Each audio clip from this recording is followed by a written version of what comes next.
Yeah, what's up, guys? I thought I'd do more videos to let you guys in on my life a little more. Today's been a roller coaster day. It started off really bad about a little before 5. I woke up and I've been constipated the last 6 days, and this video is going to be very open and very frank. So, and about sensitive stuff. So if you don't want to if you don't want to hear that, you might not want to watch this. So, but I was asking for medicine, and my stomach's been upset. The medicine I take, whenever particularly, makes my stomach really upset, and I'm sick all the time, and I'm in pain all the time down in the hospital. And I'm depressed a lot. And this morning I was having suicidal thoughts. I told the psychiatrist this afternoon, I don't believe I would act on them. I'm not going to act on them.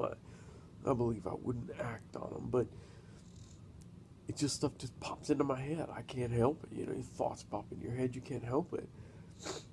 And this morning was tough. I was in so much pain because I was constipated, and I felt like I had to go so bad. And I took a laxative and another laxative. I've had them for like 3 or 4 days now. I'm doubling up every day and nothing. And I was in so much pain, and I couldn't stop crying. They had to call the doctor and get approval to give me Ativan.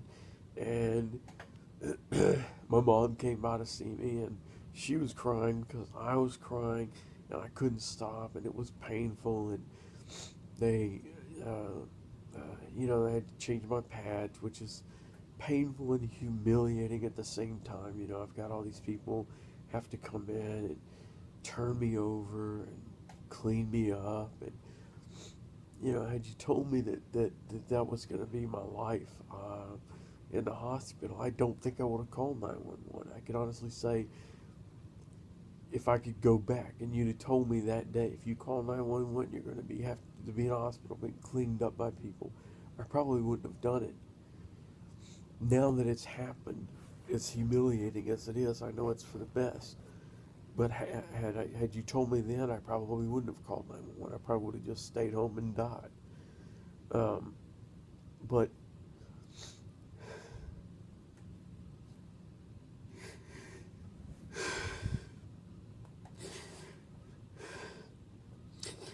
it was a rough morning, and then they I got more laxatives, and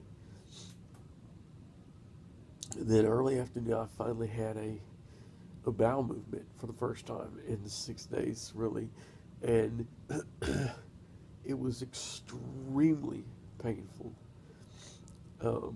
because it was hard, and but it just came, and it was big, and it was messy, and they had to clean it up. And then less than 2 hours later, again, and this one was messier because it just kept coming. And then now they just cleaned up a third one, but this third one, I had done physical therapy today, and I was laying on my left side, and I was there for 2.5 hours on my left side, even though my back was hurting.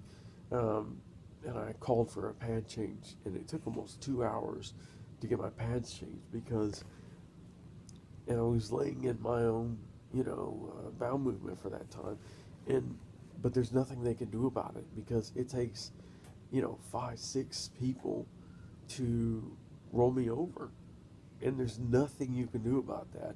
And there's 10, 12 people out here and 20 patients.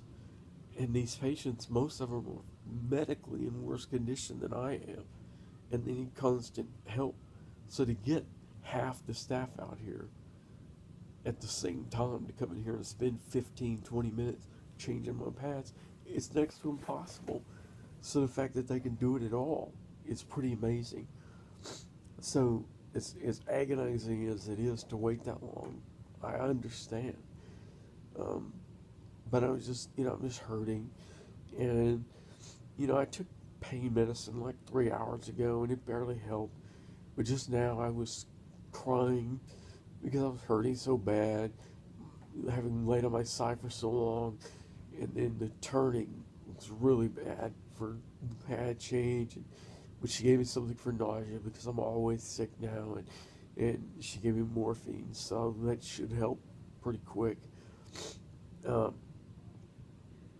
so I don't know what the rest of the night's gonna hold, but we'll see. Hopefully it'll be okay the rest of the night.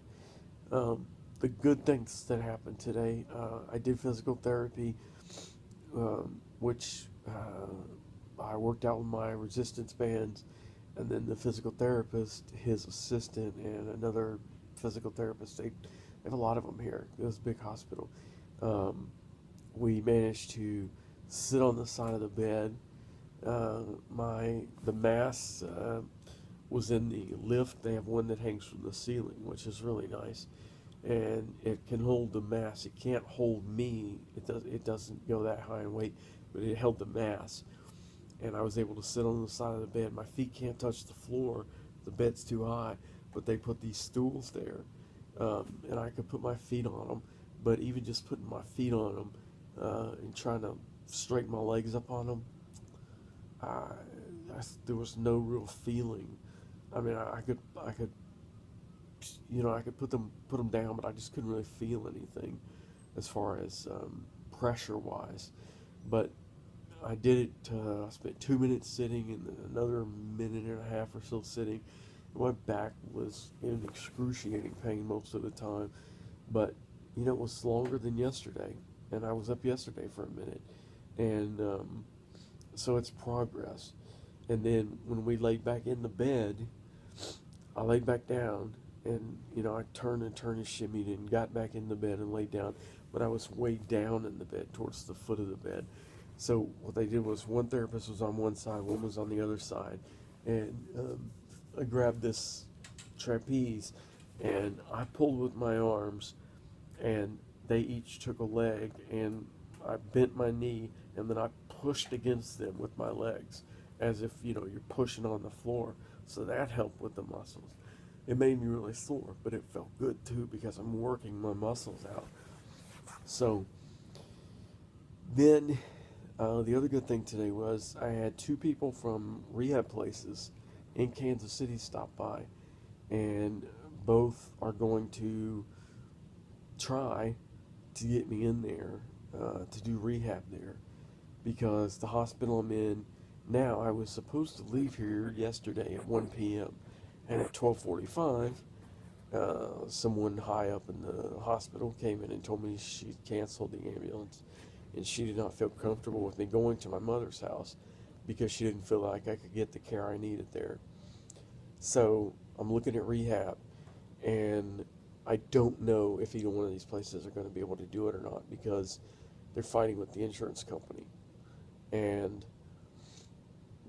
so we'll just have to wait and see, what happens with that. But they're talking if I can get into them walking in a matter of weeks, which would be, it'd be tremendous because it's been 2 months, and I just don't know how much longer I can lay in a bed, because I can't do anything for myself. I have no control over anything.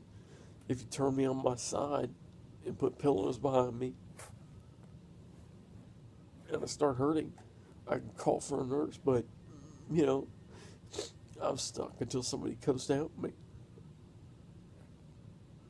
Sorry. Anyway, I'm just trying to let you guys in on everything because I think the more I share, the better it'll be for me, because my psychiatrist, they're up on my depression medication again, and it really dawned on me today that food was my medication. Some people turn to alcohol, some people turn to drugs, some people turn to exercise or, promiscuity or stuff, but mine was food. I used it to cover up my depression, or to medicate my depression.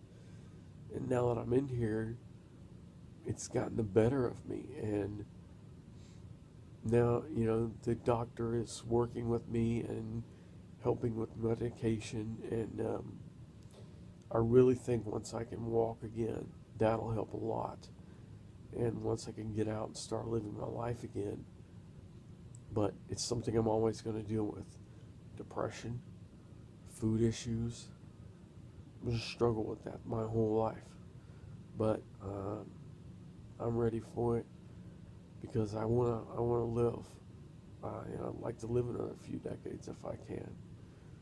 So anyway, that's it for today. I'll do another video in a few days, or something big comes up. I'll do one sooner.